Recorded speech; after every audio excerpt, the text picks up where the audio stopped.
அஸ்ஸலாமு அலைக்கும். வணக்கம். இன்று 2025 ஆண்டு மார்ச் மாதம் 7ஆம் திகதி.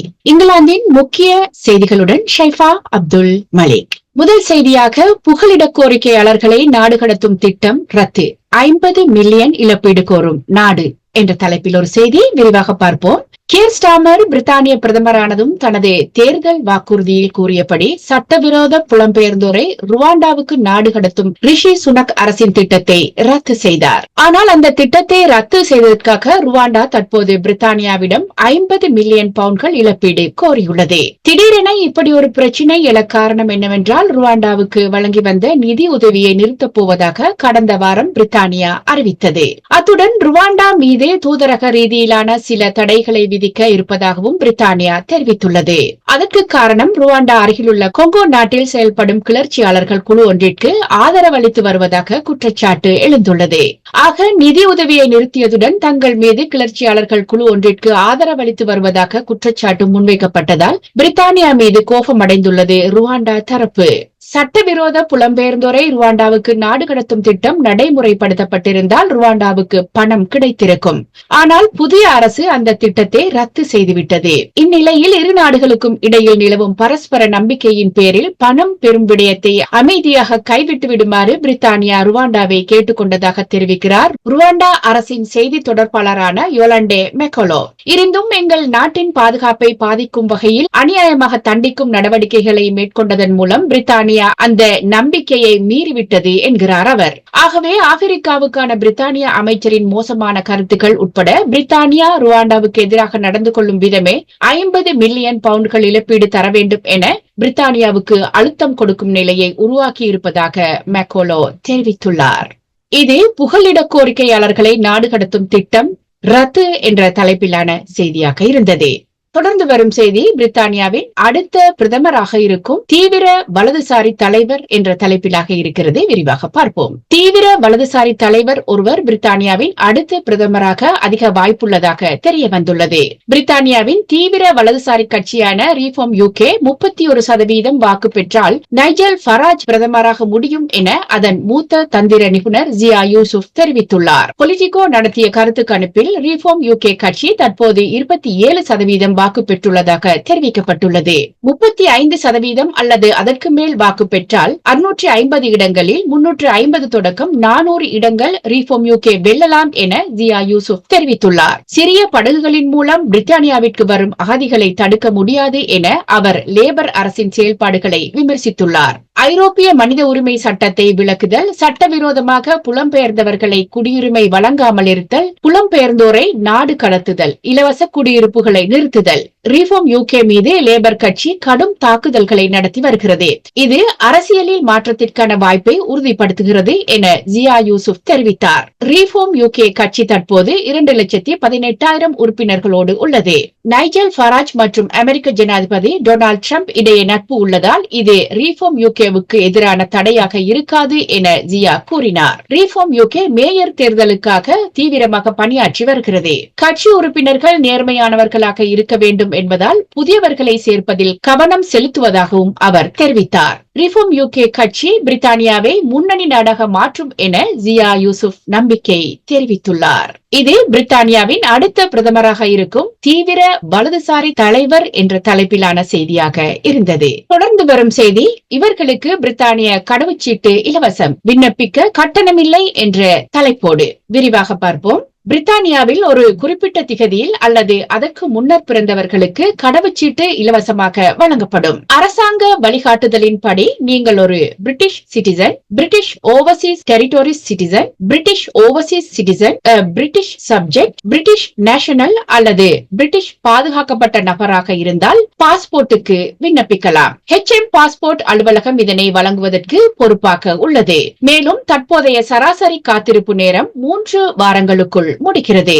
16 வயது மற்றும் அதற்கு மேற்பட்டோர் ஆன்லைனினூடாக பாஸ்போர்ட் 88 பவுண்ட் 50 பென்ஸ்களுக்கு விண்ணப்பிக்கலாம். அதே நேரம் காகித விண்ணப்பம் 100 பவுண்ட்களாக இருக்கிறது. 54 பக்கம் கொண்ட பாஸ்போர்ட் 100 பவுண்ட் 50 பென்ஸ்களுக்கு ஆன்லைன் மூலமாக விண்ணப்பிக்கலாம். அதே நேரம் காகிதம் ஊடாக 112 பவுண்ட்களுக்கு விண்ணப்பிக்கலாம். குழந்தைகள் பாஸ்போர்ட் 57 பவுண்ட் 50 பென்ஸுக்கு ஆன்லைன் ஊடாகவும் 69 பவுண்ட்களுக்கு காகிதம் ஊடாகவும் விண்ணப்பிக்கலாம். அடிக்கடி பயணிக்கும் குழந்தையின் பாஸ்போர்ட் 69 பவுண்ட் 50 பென்ஸ் ஆன்லைன் ஊடாகவும் 81 பவுண்ட் காகிதம் ஊடாகவும் விண்ணப்பிக்கலாம். நீங்கள் ஒரு குறிப்பிட்ட திகதியில் அல்லது அதற்கு முன்னர் பிறந்திருந்தால் நீங்கள் இலவசமாக பாஸ்போர்ட் பெறலாம். அதாவது 1929 செப்டம்பர் 2 அல்லது அதற்கு முன் பிறந்தவர்கள் புதிய பாஸ்போர்ட் அல்லது புதுப்பிப்பு இலவசமாக பெறலாம்.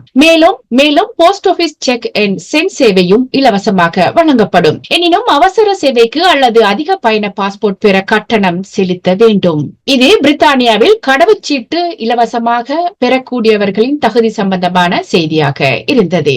தொடர்ந்து வரும் செய்தி, பிரித்தானியாவில் ஏப்ரல் முதல் உயர்த்தப்படும் சார்ஜிங் கட்டணம். விரிவாக பார்ப்போம்.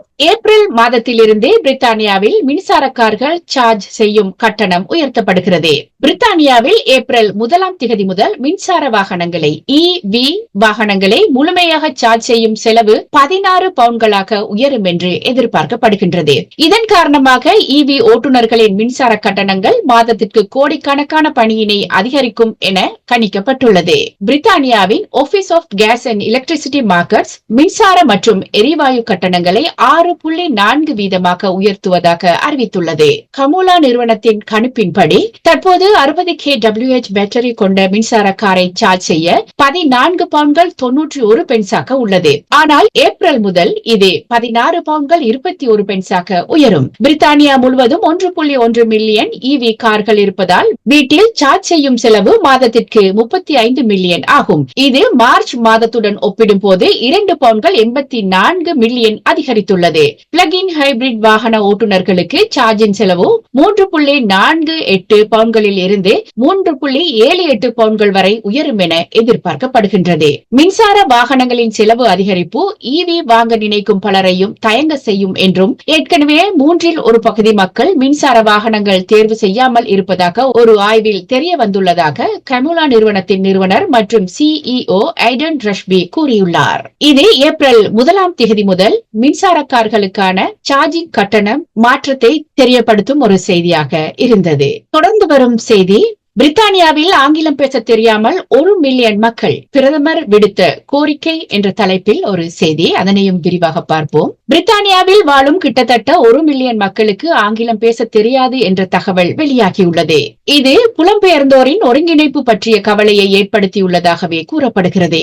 உத்தியோகபூர்வ புள்ளி விவரங்களின் அடிப்படையில் வெளிநாட்டில் பிறந்த 10% குடியிருப்பாளர்கள் ஆங்கில மொழியை கற்றுக்கொள்வதில் திணறுவதாகவே தெரிய வந்துள்ளது. 16 வயதிற்கு மேற்பட்ட புலம்பெயர்ந்தவர்களில் பெரும்பான்மையானவர்கள் ஆங்கிலம் பேசக்கூடியவர்கள். 51.6 விழுக்காட்டினர் ஆங்கிலம் தங்கள் மொழி என்றும் 38.4 விழுக்காட்டினர் தங்களால் நன்றாக பேச முடியும் என்றும் கூறியுள்ளனர். ஆனால் 8 விழுக்காட்டினர், அதாவது 7,94,332 மக்கள் தங்களால் நன்றாக ஆங்கிலம் பேச முடியாது என தெரிவித்துள்ளனர். அத்துடன் 1.4 விழுக்காட்டினர், சுமார் 1,37,876 பேர்கள் ஒரு வார்த்தை கூட ஆங்கிலம் தெரியாது என குறிப்பிட்டுள்ளனர். வெளியாகியுள்ள தரவுகள் தீவிர நடவடிக்கை தேவை என்ற கோரிக்கையை தூண்டியுள்ளது. மட்டுமன்றி அரசியல் தலைவர்கள் பலர் தெரிவித்துள்ள கருத்தில் அரசாங்கம் இந்த விவகாரத்தில் தீவிர கவனம் செலுத்த வேண்டும் என்றே கோரியுள்ளனர். மேலும் கடந்த 5 ஆண்டுகளில் மட்டும் மொழிபெயர்ப்பாளர்களுக்கு 27 மில்லியன் பவுண்ட்கள் செலவிடப்பட்டுள்ளது. இந்த நிலையில் வெளிநாட்டவர்களை நாடுவதற்கு பதிலாக உள்ளூர் மக்களை வேலைக்கு அமர்த்த வேண்டும் என நிறுவன முதலாளிகளை பிரதமர் கியர் ஸ்டார்மர் கேட்டுக் கொண்டுள்ளார். இது பிரித்தானியாவில் ஆங்கிலம் பேச தெரியாமல் 1 மில்லியன் மக்கள் என்ற தலைப்பிலான செய்தியாக இருந்தது. தொடர்ந்து வரும் செய்தி, ஸ்டாமரின் புதிய ZEV திட்டம் ஆபத்தில் ஆயிரக்கணக்கான வேலை வாய்ப்புகள். இந்த தலைப்பிலாக இருக்கிறது, விரிவாக பார்ப்போம். கியர் ஸ்டாமரின் புதிய மின்சார கார் திட்டத்தினால் ஆயிரக்கணக்கான வேலை வாய்ப்புகள் ஆபத்தில் இருப்பதாக கூறப்படுகிறது. பிரித்தானிய அரசின் zero emission vehicle ZEV mandate திட்டத்தால் ஆயிரக்கணக்கான வேலை வாய்ப்புகள் அபாயத்தில் இருப்பதாக தொழிலாளர் சங்கத்தினர் எச்சரித்துள்ளனர். மின்சார வாகன விற்பனைக்கு உகந்த சூழல் உருவாக்க அரசு தனது உள்வாங்கிய முடிவுகளை மறுபரிசீலனை செய்யும் நிலையில் உள்ளது. ஃபோர்ட் மற்றும் ஸ்டெலன்டிஸ் போன்ற முக்கிய கார் நிறுவனங்கள் வாக்ஸோல், சிட்ரோயன், ஃபியட் ஆகிய பிராண்டுகளின் உரிமையாளர்கள் 2024 இறுதியில் பிரித்தானியாவில் பணியாளர்களை குறைத்துள்ளனர். தொழிலாளர் சங்கமான யுனைட் பொதுச் செயலாளர் ஷரோன் கிரஹம் தற்போது ZEV மெண்டேட் திட்டம் வேலை வாய்ப்புகளை குறைக்கக்கூடும் என எச்சரித்துள்ளார். இது கியர் ஸ்டாமரின் புதிய ZEV திட்டம் ஆபத்தில் ஆயிரக்கணக்கான வேலை வாய்ப்புகள் இழப்பு என்ற தலைப்பிலான செய்தியாக இருந்தது. தொடர்ந்து நீங்களும் தெரிந்து கொள்ள வேண்டும் என்ற ஆர்வத்தில் இந்த செய்தியை இந்த தொகுப்பின் இறுதி செய்தியாக இணைத்திருக்கின்றேன். ஆம், பிரித்தானியாவில் ஆண் பெண்ணுக்கு மிக குறைந்த ஆயுட்காலம் கொண்ட நகரங்கள் வெளியான அதிர்ச்சி தகவல். விரிவாக பார்ப்போம். பிரித்தானியாவில் 2 நகரங்கள் ஆண்கள் மற்றும் பெண்களுக்கு மிக குறைந்த ஆயுட்காலம் கொண்டவை என்ற புள்ளி விவரம் அதிர்ச்சி அளித்துள்ளது. ஒரு காலத்தின் பேரரசின் 2வது நகரமாக கருதப்பட்ட கிளாஸ்கோவில் பெண்கள் 78.3 ஆண்டுகள் மட்டுமே வாழ வாய்ப்புள்ளது என புள்ளி விவரம் கூறுகிறது. இது பிரித்தானியாவின் சராசரியை விட ஒரு தசாப்தத்திற்கும் குறைவானது. இது குறித்து ஸ்காட்டிஷ் கன்சர்வேட்டிவ் சுகாதார அமைச்சரவை செயலாளர் சண்டேஷ் குல்ஹான் கூறுகையில், SNP அமைச்சர்கள் இந்த குறைந்த ஆயுட்கால விகிதங்களை மிக நீண்ட காலமாக நிவர்த்தி செய்ய தவறிவிட்டனர். அவர்களின் தோல்விகள் ஸ்கொட்லாந்தின் போதைப் பொருள் இறப்புகள் ஐரோப்பாவில் மிக மோசமானவை. 2008க்கு பிறகு மதுவால் உண்டான இறப்புகள் அதிகரித்துள்ளன. கிளாஸ்கோவில் வசிப்பவர்களின் வாழ்க்கையை மேம்படுத்தும் நடவடிக்கைகளுக்கு அவசரமாக முன்னுரிமை அளிக்க வேண்டும் என்றார். அதேபோல் பிளாக்பூலில் ஆண்களின் வாழ்நாள் 73.6 ஆண்டுகள் என்றும் அதிர்ச்சி தகவல் வெளியாகியுள்ளது. இந்நகரம் போதைப் பொருள், மனநல பிரச்சினைகள் மற்றும் மோசமான உடல் நலக்குறைவு போன்ற வரலாற்று பிரச்சினைகளை எதிர்த்து போராடுவதால் நிர்வாகத்தில் மாற்றத்தை கோரியது. லங்காஷயரில் உள்ள உள்ளூர்வாசிகள் மலிவான பானம், போதைப் பொருள் மற்றும் கெபாப்கள் அவர்களின் ஆயுட்காலத்தை குறைப்பதாக கூறுகின்றனர். இது பிரித்தானியாவில் ஆண் பெண்ணுக்கு மிக குறைந்த ஆயுட்காலம் கொண்ட நகரங்கள் என்ற தலைப்பிலான செய்தியாக இருந்தது. இத்துடன் இந்த செய்தி தொகுப்பை நிறைவுக்கு கொண்டு வருகிறேன். இன்ஷா அல்லாஹ் மீண்டும் ஒரு சந்தர்ப்பத்தில் இங்கிலாந்தின் முக்கிய செய்திகளுடன் இணையும் வரை நன்றி வணக்கம் கூறி விடைபெறும் நான் ஷைஃபா அப்துல் மலிக்.